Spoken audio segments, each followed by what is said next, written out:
In the beginning, there was the atom, and a bunch of humans poking it with neutrons like curious toddlers sticking forks in a cosmic toaster. But from that curiosity came power. Power that split cities, boiled oceans, lit up continents, and redefined what it means to control nature itself. This is the story of nuclear fission, the force that changed the world.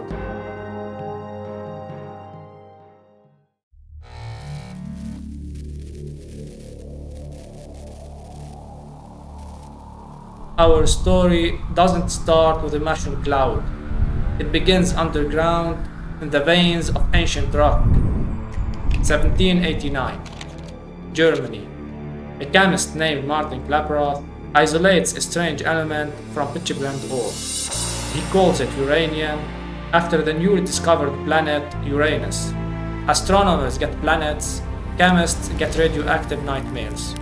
Fast forward to 1896, Henri Becquerel discovered that uranium emits invisible rays strong enough to fog photographic plates. A scientific revolution is born: radioactivity, nature's hidden heartbeat. By 1932, another puzzle piece falls into place. British physicist James Chadwick discovers the neutron, a neutral subatomic particle small enough to slip into atomic nuclei unnoticed. It becomes the perfect tool, the master key to unlock the energy sealed inside the atom.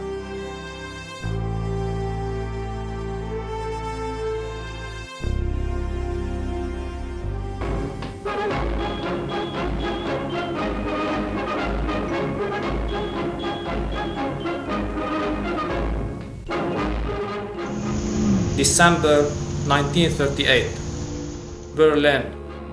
Chemists Otto Hahn and Fritz Strassmann bombard uranium with neutrons, expecting it to form heavier elements. Instead, they got barium. Puzzled, they sent their results to Lise Meitner, a Jewish physicist exiled in Sweden, and her nephew Otto Frisch. Together, they decode the impossible. The uranium nucleus hadn't absorbed the neutron. It had split. Using Einstein's equation, Meitner shows that each split releases around 200 million electron volts.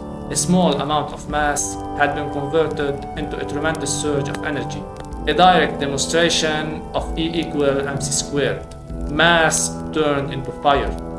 Frisch gives it a name that echoes through history: fission, the shattering of the atomic heart.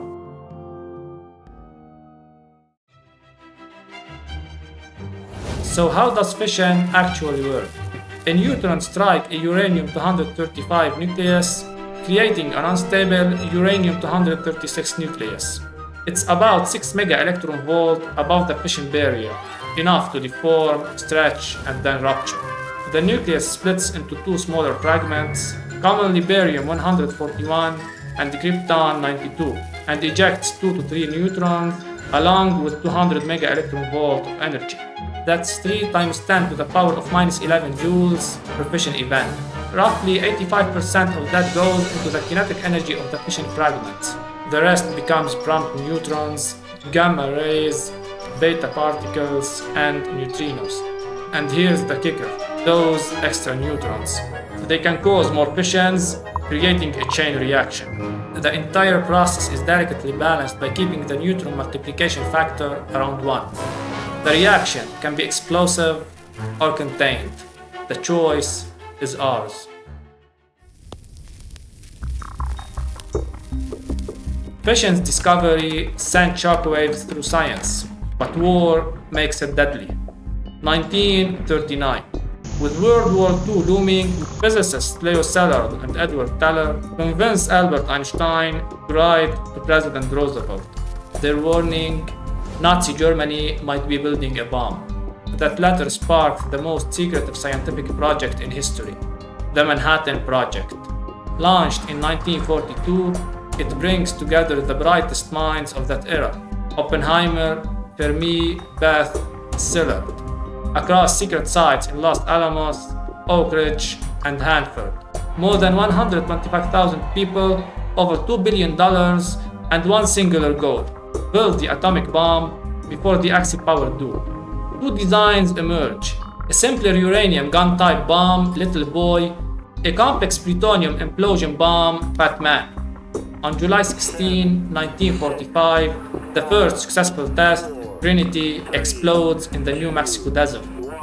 It unleashes the energy of 21,000 tons of TNT. 3 weeks later, Hiroshima and Nagasaki are leveled. Over 100,000 people die instantly. For the first time, physics had rewritten history, not with equations, but with light and death. It forced humanity to confront what science could do and what it should do.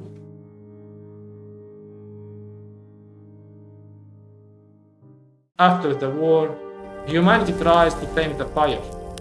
1957, the Shippingport Atomic Power Station becomes the world's first commercial nuclear plant.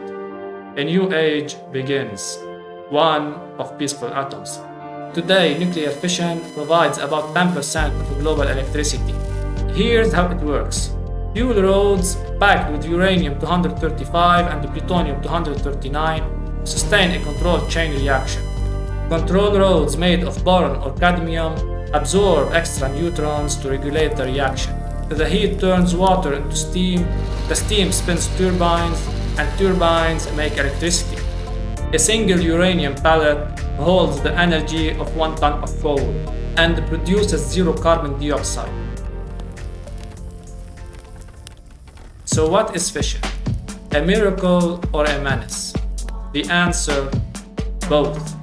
Pros: massive energy yield, 0 greenhouse gas emissions during operation, reliable baseload power, unaffected by sun, wind, or clouds. Cons: 2 words, Chernobyl, Fukushima. 1986. Chernobyl. A flawed reactor and human error lead to the worst nuclear disaster in history. Radioactive material floods the air.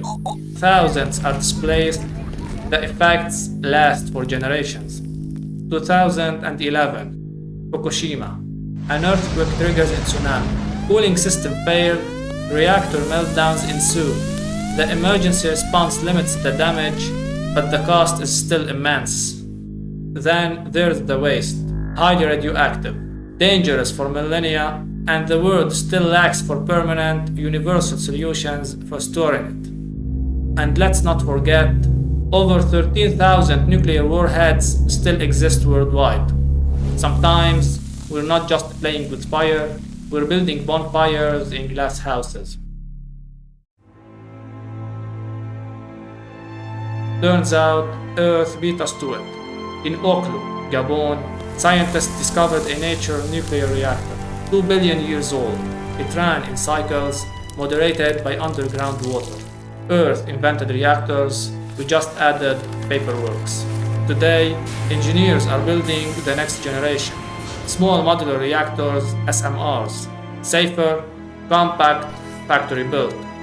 Thorium reactors, cleaner, less long-lived waste. Fast breeder reactors that make more fuel than they consume. And then there's fusion. Still 20 years away and has been for the last 60 years.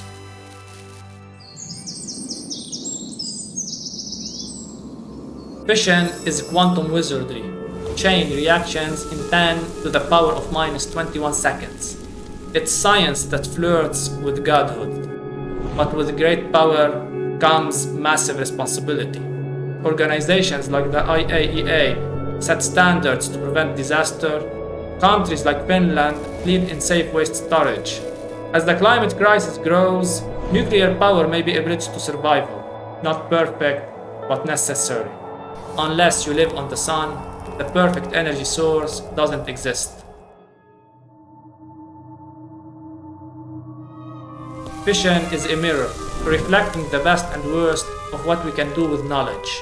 We split the atom and split the future wide open. Will nuclear energy save us? Maybe. Will we misuse it again? Also maybe. But understanding it, really understanding it, is the first step of doing better. If this journey through the atom sparked your curiosity, like the video, Subscribe for more stories where physics meets history, power, and people. And remember, never split atoms without adult supervision.